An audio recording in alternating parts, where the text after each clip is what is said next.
Tolong ingat ini ya, baik-baik. Kalau nanti di akhirat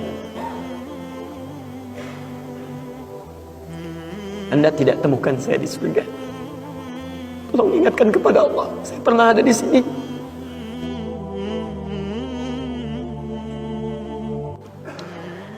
Qala Rasulullah sallallahu alaihi wasallam, bersabda Rasulullah sallallahu alaihi wasallam fima rawahu Abu Sa'id Al-Khudri, pada hadis yang diriwayatkan oleh sahabat Abu Sa'id Al-Khudri radhiyallahu taala anhu, qala, beliau menyampaikan, qala Rasulullah sallallahu alaihi wasallam bersabda, lihat kalimatnya, bima makna, lihat saya langsung ke ujung hadisnya saja karena ini cukup panjang sekali. Hatta idza khalasal muslimuna, hatta idza khalasal mu'minuna minan nari, sampai ketika orang-orang beriman diselesaikan urusannya dari neraka, maksudnya hisab. Ya, saat dihisab dan dipisahkan nih, orang beriman semua sudah masuk surga, siap masuk surga semua. Ya. Yang buruk-buruk masuk neraka, dah masuk ke neraka. Jadi kalau amalan Anda misalnya 50,001%, Masya Allah, maka Anda masuk ke dalam surga insya Allah. Lebih banyak amal baiknya. Tapi kalau amalan jelek Anda misalnya 50,001%, amal baiknya 49,99, masuk ke mana? Ke neraka. Walaupun cuma 0,01%. Yang jadi masalah sekarang 50%, amal baik 50, amal jelek 50. Masuk ke mana? Taib. Nah itu belum ke surga dan tidak ke neraka. Lihat kalimat saya, belum ke surga, tidak ke neraka. Disimpan di tempat yang tinggi, yang bisa teramati keduanya. Bisa melihat ke surga, bisa terdengar jerit neraka. Kalau lihat udah nggak tega, udah nggak kuat ke neraka. Terdengar jerit neraka. Ya, itu disebut dengan A'raf namanya, tempat tinggi yang bisa melihat keduanya. Disebut A'raf. Ya, makanya ada Quran surah Al-A'raf, Anda baca dari ayat 45-nya sampai dengan ayat ke-50-nya. Ada ashabul A'raf yang belum ke surga dan sangat ketakutan mendengar jerit-jerit neraka sehingga ingin mengharapkan rahmat Allah Subhanahu wa taala. Dia akan ditempatkan di situ di tengah-tengah nanti sampai selesai hisab. Begitu selesai hisab, dia memohon rahmat Allah, diberikan rahmat Allah, baru kemudian dimasukkan ke dalam surga. Kalau hisabnya misalnya berlangsung selama sehari, maka 1000 tahun dia nunggu di situ. Tayyib. Hatta idza khalasal mu'minuna minan nari, sampai ketika orang-orang beriman itu ya, mulai diselesaikan dari urusan nerakanya. Tayyib, sudah mulai masuk ke dalam surga. Ini sudah selesai, mau masuk ke dalam neraka. Dan dimasukkan, masuk semuanya. Apa yang terjadi?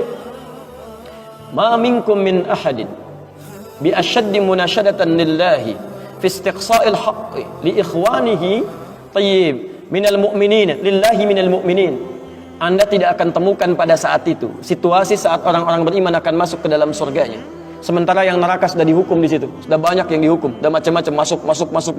Ini sudah mulai mau selesai, tiba-tiba ada orang-orang yang mengadu kepada Allah Subhanahu wa taala, memohon dengan sangat.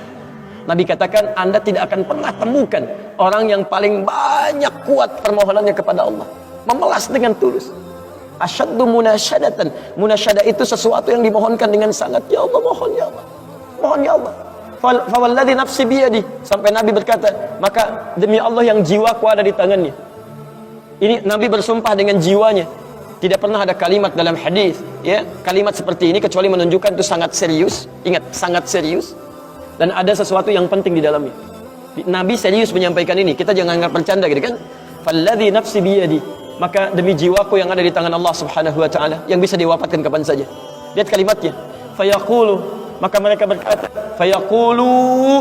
berkata, ya Rabbuna, wahai Rabb kami yang tengah merawat kami di dunia, memberikan kecukupan, memaafkan kami, mengampuni kami, dan memberikan nikmat surga sekarang.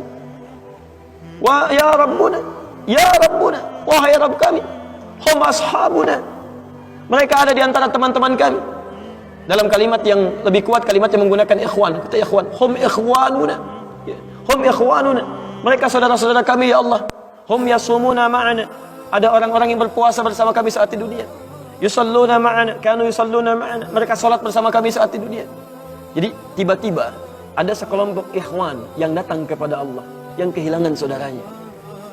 Kok nggak ada di surga gitu kan? Ketika dia mau berangkat, padahal dua punya cita-cita yang sama dan sebagainya, tapi karena bekalnya tidak cukup, sebagian ada yang masuk ke dalam neraka. Tiba-tiba mengatakan kepada Allah dengan permohonan yang sangat, ya Allah, saya kehilangan saudara saya. Ya Allah, saya kehilangan saudara saya. Ya Allah, dulu kami puasa sama-sama. Ya Allah, dulu kami sholat sama-sama. Ya Allah, dulu kami ibadah sama-sama. Ya Rabb, kami tidak temukan dia di sini. Ya Allah, mohon terus, mohon. Sampai ketika puncak pada permohonannya, tiba-tiba Allah berfirman, akhriju man araftum. Para malaikat, keluarkan orang yang dikenali oleh orang-orang ini, yang disebutkan tadi. Keluarkan mereka dari neraka. Tiba-tiba dikeluarkan. Bertemulah orang-orang ini dengan temannya. Sampai Allah kemudian dengan rahmatnya katakan lagi, akhriju man kana fi qalbihi mithqala dzarratin minal iman. Keluarkan sampai yang ada titik terkecil iman dalam hatinya, keluarkan dari neraka. Bahkan hadis ini ada di Al-Bukhari nanti, ya ada di Al-Bukhari nomor hadis ke-14, posisi paling kiri sebelah bawah, ya. Tayyib, sampai mereka kemudian dikeluarkan dalam keadaan gosong, sudah mulai terbakar habis dan dimasukkan ke dalam surga kemudian. Setelah selesai hisabnya di dalam nerakanya, dikeluarkan dari situ. Jadi ada orang-orang yang dengan syafaat temannya bisa keluar dari neraka, masuk ke dalam surga. Ada yang sama sekali tidak membantu itu. Ya, dosa-dosa yang begitu besar tidak bisa keluar dan kekal dia di dalam neraka. Walaupun dia merasa beriman kepada Allah, tapi digugurkan keimanannya dengan ibadah-ibadah yang melanggar ketentuan Allah, seperti syirik dan sebagainya. Tapi poinnya adalah tiba-tiba ada segolongan teman yang memohon kepada Allah Subhanahu wa taala, ya Allah, kami puasa sama-sama, kami ibadah sama-sama, kami sholat sama-sama ya Allah, cuman saya nggak temukan dia di sini. Itu indah. Nah, permohonan sesuatu untuk melengkapkan pada yang kurang disebut dengan syafa' namanya. Pelengkap yang kurang disebut dengan syafa'. Makanya di tarawih itu ada salat syafa'. Antum salat 11 rakaat, 2 rakaat penyempurnanya yang ke-10 disebut dengan syafa', 1 rakaat akhirnya disebut dengan witir. Ya, ada teman yang merasakan ada yang kurang nih ya Allah, begitu saya masuk, teman saya nggak ikut, saya ingin dilengkapi dengan itu ya Allah. Tayyib, permohonan untuk menggenapkan sesuatu yang kurang dengan sifat yang sangat memohon luar biasa, maka kalimatnya dirubah dari syafa' menjadi ditambah tak di ujungnya dengan alif di tengahnya, jadi syafa'ah. Tayyib, saya mau akhiri ya, karena ini sebenarnya tidak banyak bahasannya. Siapa orang-orang ini? Itu yang disebut dengan ikhwan. Makanya ketika ayat Qur'annya mengatakan wa kuntum ala syafa hufratin minan nari fa anqadhakum minha, dan kalian sudah ada bahkan yang sudah mau di bibir neraka itu. Karena ketika diangkat itu oleh Allah Subhanahu wa taala dengan perintahnya, ya diperintahkan oleh Allah. Tayyib, dalam bahasa hadisnya ada yang diangkat baru neraka itu masuk ke kakinya sampai ke betisnya. Ada yang sudah masuk sampai ke punggungnya, ada yang sudah ke lehernya, dan ada yang sudah tenggelam di dalamnya. Tayyib, jadi ada yang baru di bibir neraka diangkat, ada yang baru sudah mau masuk ke neraka diangkat, ada yang sudah tenggelam diangkat. Jadi macam-macam. Ya, fa asbahtum bi ni'mati ikhwana.